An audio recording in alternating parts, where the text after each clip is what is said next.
চাওয়া যখন হবে আল্লাহর কাছে, পাওয়া তখন নিশ্চয়ই আছে। হয় আজ, না হয় কাল, ইনশাল্লাহ। আসসালামু আলাইকুম। আলহামদুলিল্লাহ, আমি ভালো আছি। আশা করি আপনারা সবাই ভালো আছেন। আমি শিল্পী নিয়ে চলে আসলাম নতুন আরেকটি ভিডিও। আজকে ভিডিওটি দুপুর থেকে শুরু করেছি। দুপুর বলতে এখন প্রায় 11টা-12টা বাজে, ঠিক এই টাইম থেকে ভিডিওটি শুরু করেছি। বাহিরের পরিবেশটা আপনাদের সঙ্গে শেয়ার করছিলাম। এতটাই রোদ উঠেছে, রোদের এতটাই তীব্র গরমে সত্যি আর ঘরে থাকা যায় না। বাহিরে যে মানুষ কিভাবে থাকছে তারাই জানেন। তো এখান থেকে কিছু বাজার থেকে কিছু জিনিস এনেছে, সেগুলো একটু শেয়ার করে নিই আপনাদের সঙ্গে। তো এখানে কাঁচা আম এনেছে, তারপর একটা লাউ এনেছে, তারপর ডাঁটা এনেছে, আর আলু নিয়ে এসেছে। কি গরমের মধ্যে ঠান্ডা ঠান্ডা বেশি বেশি খেয়ে গলাটার অবস্থা খারাপ হয়ে যাচ্ছে।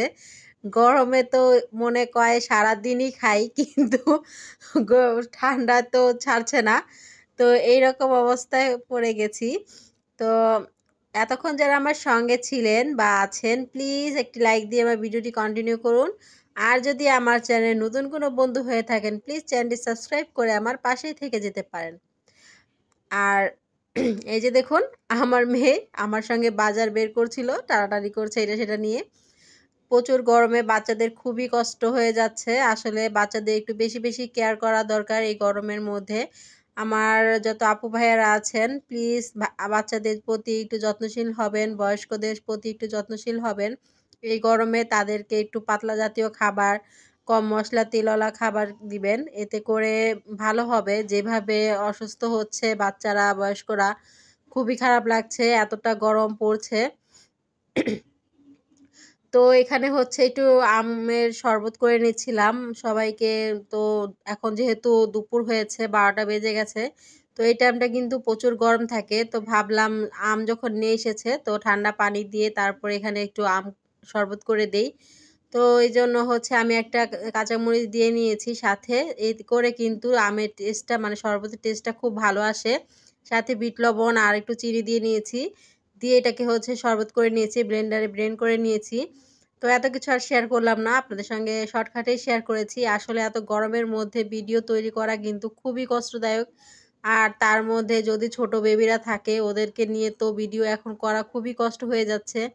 কারণ খুব বিরক্ত করছে, গরমে বলতেও পারছে না, আর শুধু কান্নাকাটি করছে। তো এখানে আমের শরবতটা একটু দেখালাম আপনাদের সঙ্গে, কেমন হয়েছে অবশ্যই জানাবেন। অবশ্যই গরমের মধ্যে এরকম ঠান্ডা এক গ্লাস শরবত হলে আর কিছু প্রয়োজন নেই।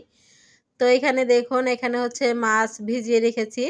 এটা দুপুরে রান্নার আয়োজন চলছে। তো এখানে ইলিশ মাছ ভিজিয়েছি। আজকে ইলিশ মাছ দিয়ে ডাঁটা দিয়ে পাতলা ঝোল করে রান্না করে নিব। তো এই সময় যত পাতলা ঝোল তরকারি খাওয়া যায়, নরম তরকারি খাওয়া যায়, স্বাস্থ্যের জন্য ভালো। তো এই জন্য সেরকম কিছু আর করব না, হালকা পাতলা ঝাল দিয়ে ঝালটাও কম খাওয়াই ভালো। এই জন্য এবার ভর্তা খাওয়া তো ছেড়ে দিয়েছি। তো এখানে ইলিশ মাছটা কেটে ভাজা বসিয়ে দিয়েছি। এখানে কিন্তু 2 রকমের মাছ আছে, সাথে ইলিশ মাছও আছে। যেহেতু আমি ইলিশ মাছ খাই, অন্য মাছ খাই না, এই জন্য আর কি ইলিশ মাছটা দেওয়া বেশি করে।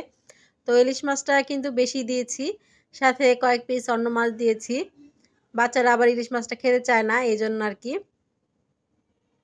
তো এই মাছগুলো ভেজে ডাঁটা আলু দিয়ে মাছটা রান্না হবে। আর ইলিশ মাছের লেজ ভেজে নিয়েছি, সেটা দিয়ে ইলিশ মাছের লেজা একটু ভর্তা করে নিব। আসলে অনেক দিন যাবত ভর্তা খাওয়া হয় না, তো গরমের মধ্যে ঝাল না খাওয়াই ভালো। তবুও একটু একটু চেষ্টা করি খাওয়ার জন্য। এখানে শুকনা মরিচ দেইনি, কাঁচা মরিচ দিয়েই করেছি, কারণ শুকনা মরিচটা অ্যাভয়েড করার চেষ্টা করছি গরমের মধ্যে। তো এখানে কাঁচা মরিচটা তেলে ভেজে নিয়েছি, তারপর ছেঁচনিতে ছেঁচে নিয়েছি। আর এখানে পেঁয়াজগুলো একটু ভেজে নিব, তারপর ইলিশ মাছের লেজটা হাতে মেখে আর কি ভর্তা হবে সরিষা তেল দিয়ে, বাস এতটুকুই। আর এই যে ডাঁটার তরকারিটা রান্না হয়ে গেছে, ইলিশ মাছ দিয়ে ডাঁটার তরকারি। তো এখানে কিন্তু আদা রসুন বাটা কিছু ইউজ করিনি, শুধু হলুদ মরিচ যা লাগে এগুলোই। আর এই যে ভর্তা, এটা ভর্তাটা কমপ্লিট হয়ে গেছে। তো পেঁয়াজটা ভেজে নিয়েছি, কারণ গরম প্রচুর, যদি আবার নষ্ট হয়ে যায় এই জন্য আর কি পেঁয়াজটা ভেজে নিয়েছি। তো এগুলো দুপুরের আয়োজন ছিল, দুপুরে রান্না বান্না করে নিয়েছি। আসলে সকালের নাস্তাটা আপনাদের সঙ্গে শেয়ার করা হয় না। কারণ সকালে খুবই হালকা পাতলা নাস্তা করা হয়, এজন্য আর সেটা শেয়ার করিনি। আসলে এই গরমের সময় রান্নাঘরে থাকাটা খুবই কষ্টদায়ক আমাদের মেয়েদের জন্য। তবু কি করার, রান্নাঘরেই থাকা হয়। বেশিরভাগই রান্না করতে গেলে একদম গরমে অস্থির হয়ে যেতে হয়। যেভাবে গরমগুলো পড়ছে আর বলার মতো না। এই কবে যে বৃষ্টি আসবে জানি না। তো এই যে আল্লাহর কাছে প্রার্থনা করি খুবই তাড়াতাড়ি যেন বৃষ্টি দেয়, আল্লাহ সবাইকে একটু ঠান্ডা নেয়ামত দান করে। তো এই যে দেখুন এখানে হচ্ছে মাছের ঝোলটা আপনাদের একটু শেয়ার করে দেই ভালো করে। তো রাইস কুকারে রান্না করে নিয়েছি আজকে। তো দুপুরে খাওয়া-দাওয়া শেষ করে এখন কিন্তু বেলা বাজে হচ্ছে ৫টার বেশি। তো এই টাইমটায় হচ্ছে বাচ্চাদের নিয়ে একটু ছাদে এসেছি। আসলে ঘরে থাকতে, থাকতেও ভালো লাগে না, খুবই খারাপ লাগে। তো ভাবলাম একটু ছাদে যাই। তো দেখুন সূর্যি মামা এখন ঢলে পড়ছে। এতটা গরম দিয়ে এখন ঢলে পড়ছে। তো খুব ভালো লাগছিল দেখতে দৃশ্যটা, তাই একটু ভিডিও করে নিয়েছি। আর এখানে সবাই মিলে একটু ঘুরছিলাম। আমার ছেলে তো পাটি নিয়ে এসেছে। পাটি নিয়ে এসে বিছিয়ে বসে আছে।